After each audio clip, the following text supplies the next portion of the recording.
Hello guys, welcome back to my channel. आज की इस वीडियो में हम पढ़ेंगे बेहद इम्पॉर्टेंट टॉपिक 1857 ईस्वी की महान क्रांति। 1856 में अंग्रेज़ों ने पुरानी बंदूक ब्राउन बेस के स्थान पर नई एनफील्ड राइफल का प्रयोग करने का निर्णय लिया। यानी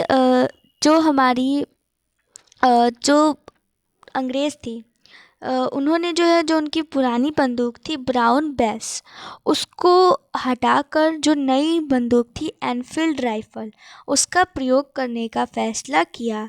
तो वो फ़ैसला उन्होंने कब किया? 1856 में।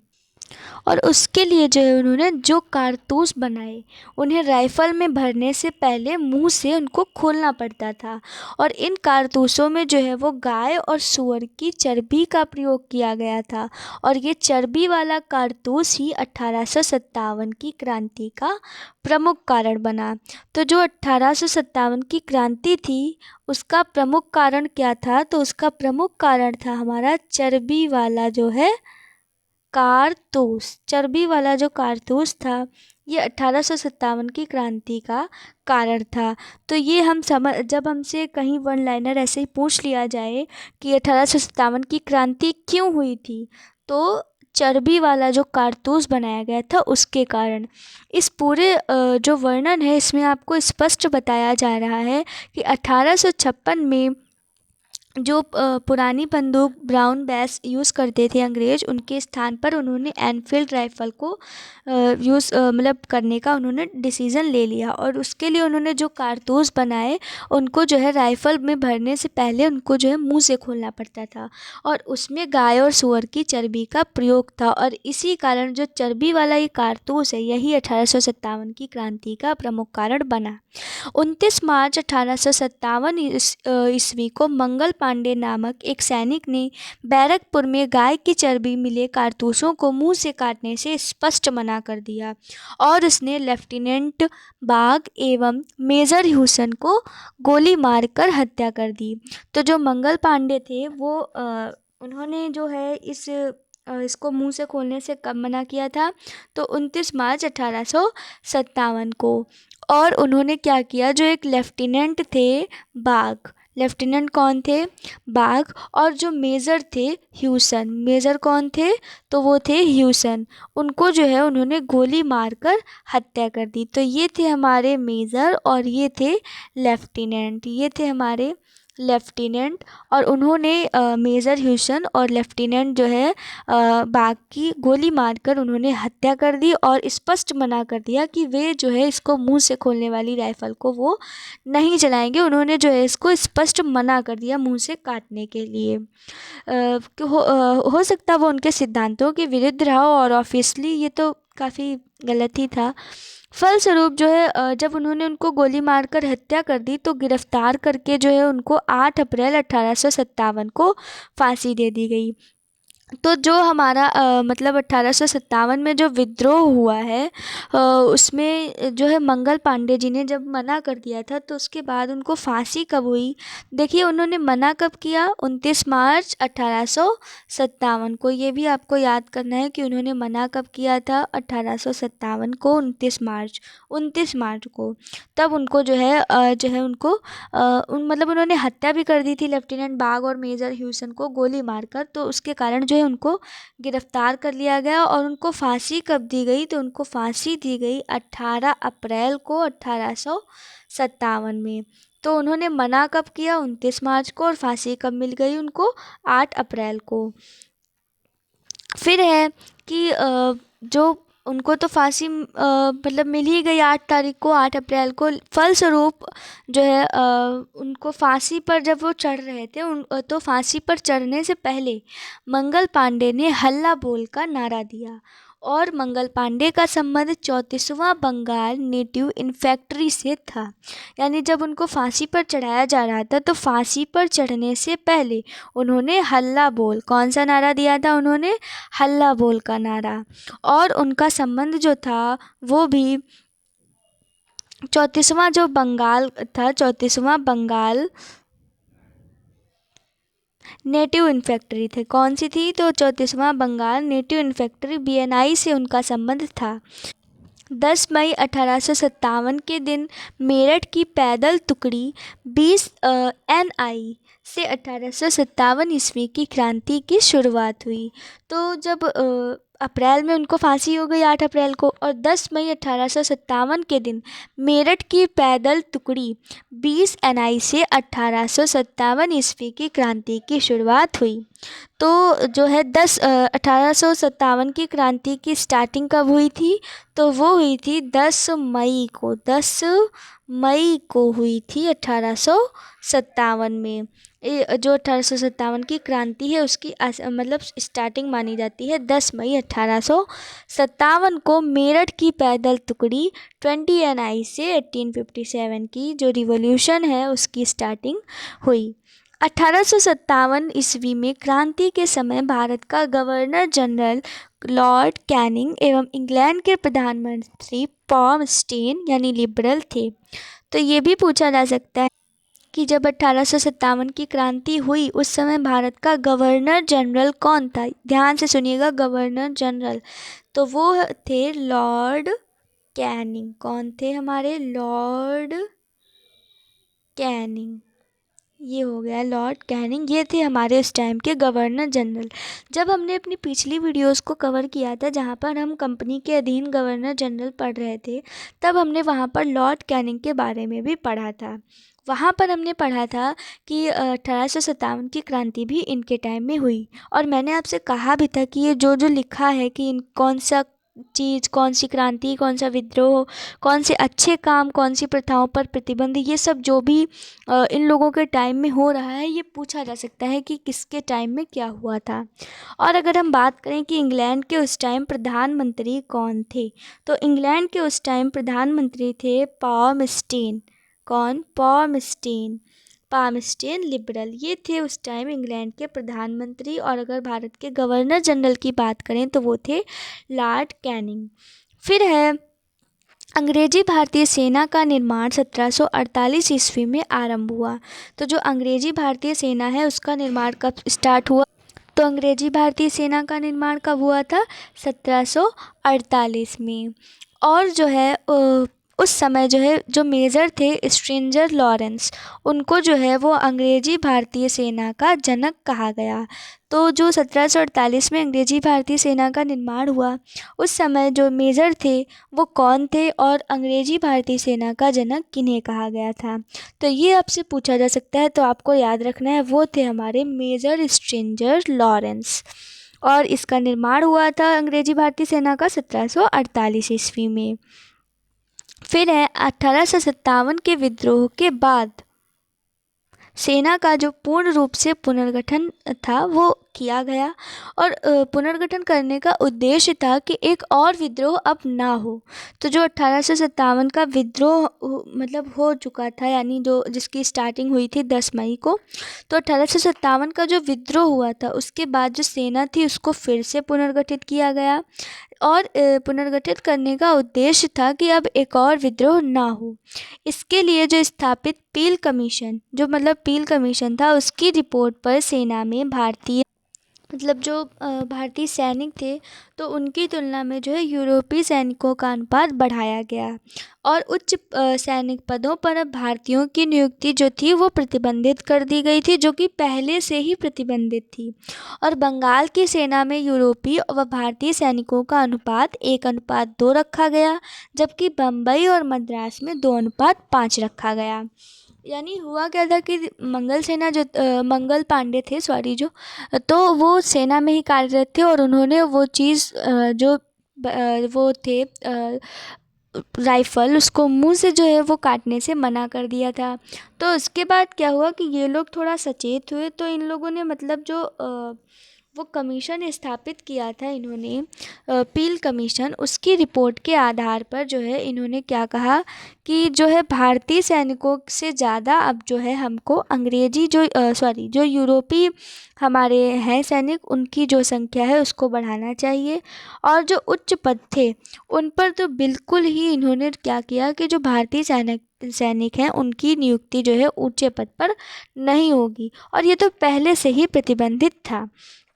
और बंगाल की सेना में यूरोपीय जो थे उनका पूरा अगर हम बात करें तो वो मतलब यूरोपीय और भारतीय सैनिकों का अनुपात जो था वो बंगाल की सेना में 1:2 था, और जबकि बम्बई और मद्रास में 2:5 था। यानी बंगाल में 1:2 और जो बम्बई और मद्रास है वहाँ पर 2:5। तो ये भारतीय सैनिकों का और यूरोपीय सैनिकों का अनुपात था। फिर और क्या है, तो 1857 ईस्वी की क्रांति के बारे में इतिहासकारों का क्या मत है। तो अगर हम मत की बात करें तो एक तो है हमारे बी.डी. सावरकर। उनका मत है कि ये भारत का प्रथम स्वतंत्रता संग्राम था। बी.डी. सावरकर के अकॉर्डिंग जो है ये भारत का पहला स्वतंत्रता संग्राम था, और डिज़रायली के अनुसार ये एक राष्ट्रीय विद्रोह था। तो यही है, इतिहास को जब हम पढ़ते हैं तो हम समझते हैं कि जो भी चीज़ें घटित हुई, प्रत्येक इतिहासकार का अपना अलग अलग मत है। वो अपने अपने अकॉर्डिंग बातों को बताते हैं। जैसे कि अब यहीं देख लीजिए 1857 की जो क्रांति हुई, तो बी.डी. सावरकर का कहना है कि ये भारत का पहला स्वतंत्रता संग्राम था। वहीं डिज़रायली मानते हैं कि ये राष्ट्रीय विद्रोह था। वहीं पर अब सर जॉन लॉरेंस और सीले, इनका मानना है कि ये पूर्ण रूप से एक सिपाही विद्रोह था। फिर है कि जेम्स आउट्रम और डब्ल्यू टेलर, वो मानते थे कि ये अंग्रेज़ों के विरुद्ध हिंदू और मुसलमानों का षड्यंत्र था। खैर थोड़ा मतलब चरम पर ही कल्पनाएं होती थी, तो कुछ भी हो सकता है। खैर टी.आर. होम्स के अकॉर्डिंग जो है बर्बरता और सभ्यता के बीच का ये एक युद्ध था। L.E. और रीज, इनके अनुसार ये धर्मांधों का ईसाइयों के विरुद्ध युद्ध था। तो सबके अलग अलग मत हैं। किसी ने स्वतंत्रता के आधार पर बताया, किसी ने राष्ट्र के आधार पर, किसी ने सेना के आधार पर, किसी ने धर्म संप्रदाय के आधार पर, किसी ने सभ्यता आदि के आधार पर, और किसी ने जो है धर्म के आधार पर ईसाई और ये आए। तो सबके अलग अलग मत हैं और अलग अलग नज़रिए से सबने चीज़ों को देखा है। फिर है बिहार, अवध तथा अन्य उन स्थानों के व्यक्तियों को जिन्होंने 1857 ईस्वी की क्रांति में भाग लिया था गैर लड़ाकू घोषित किया गया, और सेना ने उनकी संख्या कम कर दी गई। यानी जिन जिन लोगों ने इसमें भाग लिया था 1857 की क्रांति में, तो उन सबको जो है गैर लड़ाकू घोषित कर दिया गया। तो और जो क्या था कि सेना में उनकी संख्या को कम कर दिया गया, तथा सिख, गोरखा और पठानों को जिन्होंने 1857 की क्रांति को दबाने में अंग्रेज़ों की मदद की थी, उनको उन्होंने लड़ाकू जातियां घोषित कर दी और उन्हें बड़ी संख्या में सेना में भर्ती कर लिया। तो हुआ क्या कि जिन्होंने क्रांति में भाग लिया था उनको जो है उनकी संख्या सेना में कम कर दी गई, और जो है उनको गैर लड़ाकू घोषित कर दिया गया। वहीं कुछ थे सिख, गोरखा और पठान जिन्होंने 1857 की क्रांति को दबाने में अंग्रेज़ों की मदद की थी, उनको उन्होंने लड़ाकू जातियां घोषित कर दिया और बड़ी संख्या में सेना में भर्ती कर लिया गया। फिर है कि भारतीय को सेना में ऊंचे से ऊंचा पद प्राप्त होने वाला पद सूबेदार का था। यानी जो भारतीय थे उनको सेना में जो सबसे ऊंचा पद मिलता था वो था सूबेदार। यानी सूबेदार से ऊपर खैर हमको लगता है कोई भी पद नहीं था। तो जो उनको पद मिलता था भारतीयों को सेना में, तो सबसे ऊंचा पद था भारतीयों के लिए सूबेदार का। फिर है ह्यूरोज ने लक्ष्मीबाई की वीरता से प्रभावित होकर कहा था कि क्रांतिकारियों में वह अकेली मर्द थी। यानी ये हीरोज़ का मानना था कि जो लक्ष्मीबाई जी की वीरता थी, तो उसको देखकर उन्होंने कहा था कि मतलब क्रांति जो हुई है उस क्रांतिकारियों में, जो भी क्रांतिकारी थे उसमें, तो उन क्रांतिकारियों में वो एक अकेली मर्द थी। ये मानना था हीरोज़ का कि क्रांतिकारियों में जो रानी लक्ष्मीबाई हैं वो एक अकेली मर्द थी पूरी क्रांति में। तो हीरोज़ ये मानते थे कि सभी क्रांतिकारियों में वो एक अकेली मर्द थी, यानी उसको वीरता की पहचान तो थी। फिर है 1857 की क्रांति के महान जो मतलब प्रमुख केंद्र थे। तो केंद्र पहला है एक दिल्ली। वहाँ पर जो भारतीय नायक थे बहादुर शाह जफ़र और बख्त खां सैन्य नेतृत्व। विद्रोह की तिथि रही 11 मई और 12 मई 1857 को। अब देखिए ये सारे ही 1857 की महान क्रांति के प्रमुख विद्रोह हैं, तो विद्रोह की तिथि तो लगभग सभी में 1857 ही रहेगी। ब्रिटिश नायक उस समय थे, विद्रोह दबाने वाले थे निकलसन, वो जो है मार दिए जाते हैं, एवं हडसन। विद्रोह दबाने की तिथि जो है वो 21 सितंबर 1857 ईस्वी। कानपुर में नाना साहब धुंधुपंत तात्या टोपे सैन्य नेतृत्व, ये थे भारतीय नायक। 5 जून को कैंपबेल जो था वो ब्रिटिश नायक था। 6 सितंबर 1857 ईस्वी को इस विद्रोह को दबाया गया। फिर था लखनऊ, बेगम हजरत महल मोहम्मदी खातून, 4 जून को। और जो ब्रिटिश नायक थे वो थे हेनरी लॉरेंस, वो भी मारे गए। और कैंपबेल, मार्च 1858 ईस्वी में विद्रोह दबाने। और फिर इलाहाबाद में लियाकत अली, और यहाँ पर हुआ था जो इलाहाबाद था वहाँ पर डेट तो तिथि तो नहीं निश्चित है, पर 1857 ईस्वी। और ब्रिटिश नायक थे कर्नल रीड 1858 ईस्वी। और जो झांसी था, झांसी में जो थी रानी लक्ष्मीबाई, तो उनके द्वारा जो है वो 4 जून 1857 ईस्वी को विद्रोह किया गया। और उस टाइम थे कौन, तो उस टाइम थे ह्यूरोज। अभी हमने ऊपर पढ़ा, ह्यूरोज ने कहा कि क्रांतिकारियों में वो अकेली मर्द थी। ह्यूरोज थे उस टाइम ब्रिटिश नायक। और जो विद्रोह दबाने की तिथि है वो 3 अप्रैल 1858 ईस्वी को। फिर है जगदीशपुर, जहाँ पर थे कुंवर सिंह, अगस्त 1857 ईस्वी को। विलियम टेलर एवं विंसेंट आयर ब्रिटिश नायक थे, और 1858 ईस्वी में इस विद्रोह को दबाया गया। अब जितने भी विद्रोह हैं वो सभी 1858 ईस्वी में जो है वो दबा दिए गए, और 1857 ईस्वी में वो विद्रोह की तिथि रही थी। तो बरेली खान बहादुर खां और हडसन थे वो ब्रिटिश नायक। और फैज़ाबाद में मौलवी अहमद उल्लाह, और जो अगर ब्रिटिश नायक की बात करें तो वो थे कर्नल नील। फतेहपुर में अजीमुल्ला, और ब्रिटिश नायक थे जनरल रेनर्ड। और ये सब तीनों जो है 1857 में स्टार्ट हुई, और इनका विद्रोह 1858 में दबाया गया।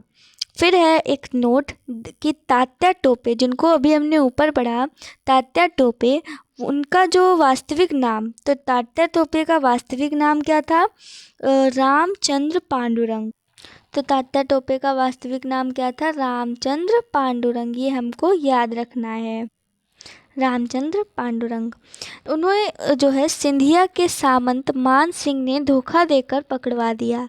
तो जो तात्या टोपे थे उनको किस प्रकार पकड़ा गया, तो जो सिंधिया के सामंत थे मान सिंह, उन्होंने धोखा देकर इनको पकड़ा दिया था। और 18 अप्रैल 1859 को शिवपुरी में, कहाँ पर, शिवपुरी में अंग्रेज़ों द्वारा इन्हें फांसी पर लटका दिया गया। तो कब लटकाया गया था, 18 अप्रैल को, 18 अप्रैल को 1859 में।